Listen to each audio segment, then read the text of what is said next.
চক্রান্ত বুঝতে পেরেছিলাম বলেই আমরা জোট বেঁধে ধরাশায়ী করেছি বিজেপি ও এনডিএ কে, বললেন মমতা বন্দ্যোপাধ্যায়। তিনি বলেন, পতন শুরু হয়েছে বিজেপির, সংখ্যালঘু সরকার চালাচ্ছে কেন্দ্রে। ভোটের জন্য তৃণমূল কংগ্রেসের 8 জন সাংসদ যেতে পারেননি ভোটাভুটিতে অংশ নিতে, বিরোধীদেরও আরো 20 জন সাংসদ যেতে পারেননি। টিম করছে তারা, যে কোনো সময় পতন হতে পারে।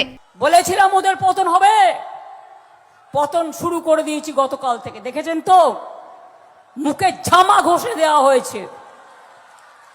বাংলার মানুষ আরেকবার ঝামা ঘষে দিন, তারপরে দেখবো বিজেপি কি করে সরকারে থাকে। লোকসভায় শুক্রবার সংরক্ষণ বিল পাশ করতে পারেনি সরকার পক্ষ। তৃণমূল কংগ্রেস নেত্রী বলেন, রাজ্যসভায় 46% মহিলা ও লোকসভায় তৃণমূল কংগ্রেসের 35% মহিলা সাংসদ ডিলিমিটেশনের নামে ভোট ভাগ করার চক্রান্ত করছে।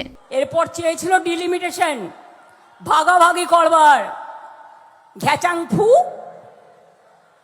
মহিলা বিল তো আমরা 98 থেকে লড়ে আসছি। আমাদের বিল রিজার্ভেশন করে মহিলাদের সিট দিতে হয় না।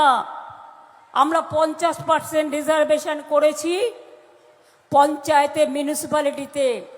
আর লোকসভায় আমাদের নির্বাচিত মেম্বারের সংখ্যা মহিলা 37%, আর রাজ্যসভায় নির্বাচিত আমাদের সংখ্যা 46%। তৃণমূল কংগ্রেস নেত্রী বলেন, বিজেপি মানে সর্বনাশ, বাংলাকে টার্গেট করা হচ্ছে। তিনি বলেন, কালো টাকা কোথায় গেল? উত্তরপ্রদেশ, রাজস্থান, উড়িষ্যায় অত্যাচার হয় কেন? বিজেপি হুন্ডি নিয়ে এসেছে বাংলায়। ব্যুরো রিপোর্ট, পূবের কলম ডিজিটাল।